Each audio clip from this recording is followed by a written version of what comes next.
What has become so clear as we monitor these events from state to state is that in this primary, voters are given the appearance of having a voice and a hand in the process when clearly they do not. And I'm telling you, if they had to shut down the system completely, issue an executive order, a PDD, declare martial law, name it, they do whatever.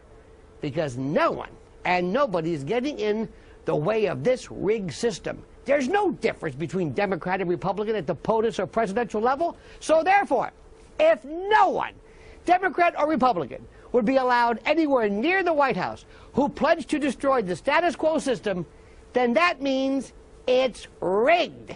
Outpour that you see in the rallies, the support that you see among the youth vote is not translating at the polls. Well, you have to read all the stories about how they count the votes, too, to be fair, because there's a lot of things going on. We can put 4,000 people in a precinct and come up with 2,000 votes. They've been putting out phony polls one after another to try to make establishment hacks like Romney or Gingrich look like the front runner. You have to understand something.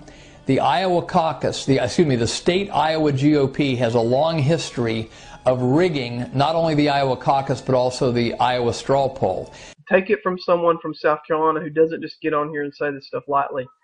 I know people, I know whole churches that voted for Ron Paul, and everyone here is scratching their heads going, hey, we all voted for Ron Paul. We don't know how he didn't win this precinct. It's basically fraud, I guess, on the first part, letting the other guy go in as me and voting. Mitt Romney on record paid people to come to Tommy's Country Ham House in Greenville. People drove in on buses from BYU, and one of the students said that the Romney campaign was going to reimburse them. They paid people to stand out on the road like Ron Paul supporters and hold signs. And we go over to CNN, and here's where the shenanigans start, and it's very obvious. Washoe County, 3% reporting. That's 5% reporting less than anywhere else.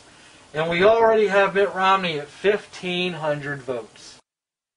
I am convinced now that you can't vote them out. The elections are fixed. Even though Rick Santorum came in first and Ron Paul second in the North Dakota caucus, Mitt Romney actually won the state. But did that win come through the railroading of the system? A total of 138 votes were cast. In the official Maine GOP tallies, however, the results from all but one of those communities, all but one, were given as a series of zeros below the name of each candidate, meaning the official tally shows that no one voted. The system should be much more clear. Unfortunately, how those delegates in North Dakota were selected was anything but fair. The state instructed the chairman to not read any of the votes aloud. He wanted a vote fraud system to be built? He wanted a program that could flip the votes without anyone seeing it. Moving on to Nevada. Paula Camp cries fraud over Nevada caucus results. And this is from the Examiner.com. A young guy named Edward True attended that caucus, and he found that Mitt Romney was given 20 more votes than he actually received. There's no doubt that there's election fraud going on in this country. Votes were being counted. A strange thing happened. The lights turned off. Not when the votes were being counted, but when they were being collected, the lights turned off. Oh, the lights turned on every occasion. The votes that were lost were Ron Paul votes. Look in the official Republican Party's results list. 0 votes. Any other comments? How much time? That's it. Time's up. 2 election supervisors take action tonight after an NBC2 investigation uncovers flawed record-keeping and human error, allowing people who are not citizens of the United States to vote. Then there are a lot of precincts, a bunch of precincts at least, where there are disputes. There were more ballots cast than there were people signed up for that precinct. The original article dated Thursday, February 2nd, 2012 at 8:40 p.m. on Thursday, February 2nd, 2012, days before the election. Oh my God, you guys. Mitt Romney did not win Belfast. Ron Paul won Belfast. But sometimes we get thousands of people like this, and we'll take them to the polling booth, and we won't win the caucus. So, you know, a lot of our supporters are very suspicious about it. But the straw votes have been very confusing. I mean, you've probably read in the paper about what happened up in Maine. I mean, and I'm fine if you don't vote for my amendment. I just feel like this has been un-American, undemocratic. Prior to voting on the slate, we should have known who was on the slate and which candidate each member of the slate supported. But the state Republican Party planned to give Belfast to Mitt Romney anyway. When Belfast complained about that, the Belfast chairman was told by the state party, quote, "Oh, I'll be sure those numbers are changed." So, did the final tally from Belfast, Maine show Ron Paul winning Belfast, which in fact Belfast says is what happened? No, the numbers did not say that. Here's what they showed. 0.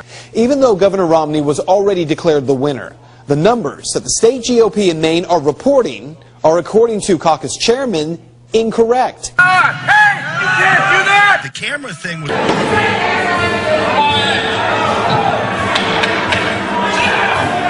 Sit down! I'm asking this guy right here. You sit down. Sit down. You sit down. So you're about to elect these delegates to the state convention. We're asking you to vote for these people. There are Romney people, Gingrich people, and Santorum people on the list. How were they chosen? They were chosen based on, we talked to each campaign, we talked to local Republicans who knew them, and we got advice from them. And I'm asking you, on behalf of the Romney campaign, to vote for it. It is in the interest of the state convention. Chris's son.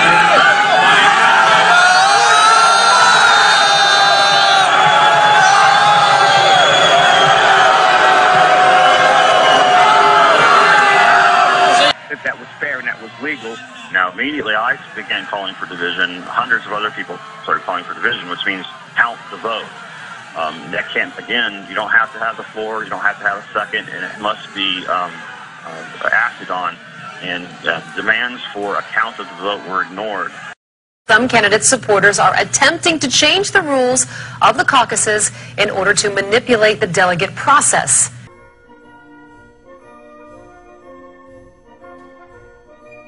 What's your plan for tonight? Tell the truth. I've been in politics for 35 years. My cause has been the cause of liberty.